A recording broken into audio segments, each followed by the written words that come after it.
Greetings all, and welcome back to Globbits Gaming Channel. This video, there's a reason why I wanted to post this video. I'm just going to pause the timer a second just to make a brief introduction. This is a video of Shadow 15 in his Caernarvon and an encounter battle in Ruinberg. It's a reasonably well balanced game, 51% chance to win for Shadow's team. Now, I know Shadow personally. He's a very good friend of mine. He's only 15 years old. I'm going to get that out there now. He's not very old, and young players in World of Tanks do get a lot of shit. They really do. They're normally, like is reflected in his stats here, not the greatest on paper. You know, a 927 efficiency isn't fantastic. It's around about average, just slightly below average. 52% win ratio is not too bad, but he's only played 3k games. Now, he has a blinder on this. Time to roll out. I don't personally drive the Caernarvon, and my personal opinion on the Caernarvon is it's not a heavy tank, it's a medium tank in disguise. It does require a lot more skill to play. It's very mobile, as far as I can gather, but it's only got a 20-pounder gun. It's very low alpha damage. It's half of the average alpha damage in most heavy tanks of this tier. But it's got a very fast reload time, and it's got high DPM. And basically, what Shadow does in this game, he plays it to its strengths, I believe. Well, I thought he was going to anyway. He actually starts corner fighting in this tank, and it actually surprised me. I didn't rate this tank as a very good corner fighter. I don't know if it's down to the enemy team or the positioning, I don't know. He achieves quite a few bounces in the game. He's just going to get in position. I'm just going to speed the replay up slightly so it doesn't last forever. He spends a lot of time admiring his tank because he's driving along as well, Chris. Now he's coming up to the famous camping spot or hull down tank spot here, which I'm very surprised that T-32 is not in. But the KT seems to be in the way. King Tiger seems to be in the way. I sort of question Chris's decision. Sorry, Shadow's, his name is Chris in real life. I'm going to refer to him as Chris from now on. I did doubt his decision there, bearing in mind what other tanks were across that road, but he's got away with it, so hey-ho. And he starts to park himself in the corner. Now, whether he does this intentionally, I don't know. But for his stay in this corner, he really does angle his tank really, really well. And he achieves quite a few bounces. Now, let's just pause it there. He's angled his tank reasonably well here. He's sort of hiding his side armour, his weaker side armour, and presenting a well-angled front plate. Now, what I've done at the end of the replay, I've used Tank Inspector to explain to you, if you don't understand what I mean by angling and how effective it is, to try and demonstrate to you using the piece of software. So, it's the early stage of the game, he's not taking too many risks, he's popping out, good bounce there from the T-32, which isn't too shabby. He's just picking his targets, and that's a very dangerous target. Yeah, you need to shoot that bugger. ISUs are very, very dangerous at tier 8. I don't think he's actually got the BL-10, but he's dangerous enough without it if he's firing gold. Now, he takes his tracks off, so basically all that T-32 can see, I think it's the T-32 that's tracking him, yeah, or the Super Pershing, all they can see is his track poking out. Dispatches that K1S through the turret. Now, he backs off because getting his track taken off is a disadvantage, but if it doesn't, in this case, get away from you taking shots, so not too bad at all. And he's just working these guys over. He's sort of taken most of their health. I mean, let's have a look. He's taken... Oh, hit points left. That's not the right one, is it? Anyway, that's the thing. I don't know how much he's taken. I don't know how to work that. How do you... Oh, that's changed. That's cool. I like that. Also a good feature of XVM, by the way. It shows how much health he's got left.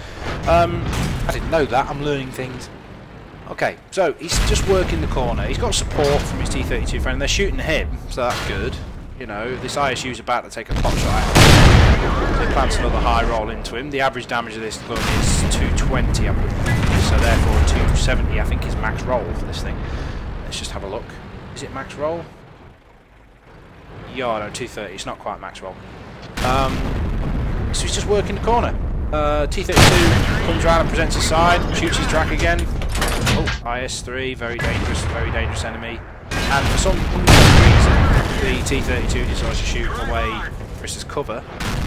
But it is now cover from view rather than cover from fire. Those are inanimate objects now. Oh, good hit on that IS-3. trucks and squishy things are now only cover from view rather than cover from fire. Good kill on the 152 there. This is a really good corner fight. I didn't think the Caernarvon was really capable of this, and he's picking his targets. He's coming out really, really well. He's just presenting it. Quick aiming time and accuracy really does pay off. The Super Pershing's in a whole world of pain here. The way Chris is angling. Back. Take him out, fantastic. And dispatch the T-32 while he's distracted. Now, in the later stage of the game now, they've won the battle for the town. The town's basically been dispatched. Now we can use the Caernarvon's mobility and go and get the rest of the enemy team, basically. Now, at this point, I am going to name and shame Mr. Scorpion Lord, KPHD plan. This is evidence, mate, that you are completely fucking wrong in what you're saying. If you watch this, bear in mind what I'm just about to say. You are now spotted. You are spotted. Watch this.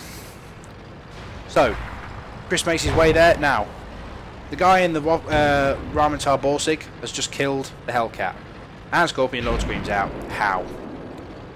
Now, we look back. You were actually spotted, pal. Nice view hack. Okay, fair enough. Just watch the conversation in chat, guys. Just watch it. Okay, so, Tiger 1. Had a buff recently in the last patch or two, Tiger 1. It's now a little bit more dangerous than it used to be. Unfortunately, when you get its side, and everybody's looking at you, you can miss a nice perfect shot to the side. I think that's the first mistake Chris has actually made. So let's put some pressure on this Tiger. We've got 5 heavy tanks to his 1. He's going to lose. So let's put some pressure. Now, we notice we just take our first penetrating hit there. Chris hesitates, puts his shot in, and then, I don't know if he purposely did this, but he actually angles his tank really, really well to the Dickomax. See? Bounces. Yeah, bounces off him. Now, Dickomax is a really good gun. And he remains at the angle. I'm just going to zoom out of the sniper view there. It's not that much of an angle compared to the reference where the Dickomax actually is. You can follow the line of gun. That's not much of an angle, but that's enough to make him bounce. It can make the difference between a penetrating hit and a non-penetrating hit. And a shot in the dark towards Chris is Top Gun. Awesome job so far. So let's go kill Artie. Have you noticed the chat so far? Mr. Scorpion Lord, you were in the wrong. You were spotted. The Borsig knew exactly where you were, and he shot you from your previous spot. You were wrong. I really hate this. I don't 100% know this fact or this statement is completely true, but I don't think you can actually hack this game very successfully. I'm sure there are hacks out there, and I'm sure I'm going to get shot down in flames in the comments. But to be honest with you, if you get caught, you get banned. And people put a lot of time and effort into the tank, into their World of Tanks, so why would you? And then he starts, whatever. Scorpion Lord, you're in the wrong, bro. You owe that guy an apology. So, let's find artillery then. There he is.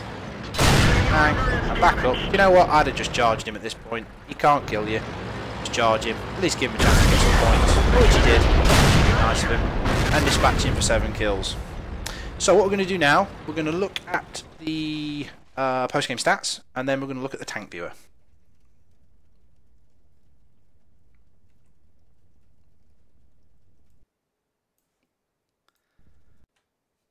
Right then. I'm assuming in his haste to send me this replay, which I think he sent it the second he did it. Yes, he did. 16th of the 1st, 2014, 21:20. I received the email about 3 minutes after this.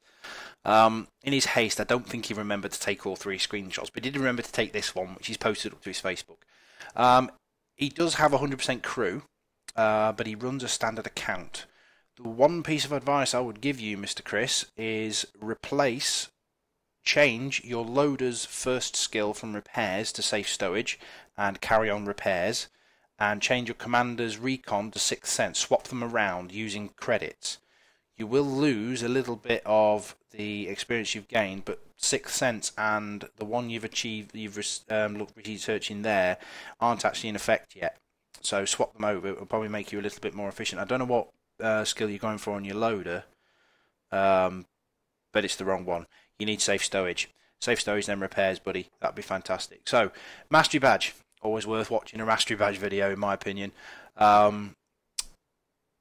whole plethora of badges. A steel wall in a Caernarvon. That is something to shout about. Top gun and sniper. I can't go through, unfortunately, the shots hit and all that kind of stuff, and the details, etc., etc., because I haven't got the post-game stat screen of it, unfortunately. But I thought it was a cracking game. To this end, yeah, it just basically goes to prove to me that... In fact, no, we'll do the conclusion in a minute. Let's go back and have a look at the tank inspector. Right then, just to put into context some of the things I mentioned in the video. I said several times about angling your armour. This is Tank Inspector. It's a piece of downloadable software you can grab from the internet. I will try my goddamnedest to find a link to it if I can remember, and pop it in the description below. It's a really good tool for lots of reasons. I'm not going to go into them. There's a myriad of reasons. There's a Jingles replay out there. Jingles video out there that tells you exactly all about this. I will actually post a link to his video in the description as well to save me doing another one. Because it's just repeating the same shit, basically. Angling then. Right. Your Caernarvon, your tank, alright, has, according to its stats, 203mm at the frontal armour. Actually, it doesn't.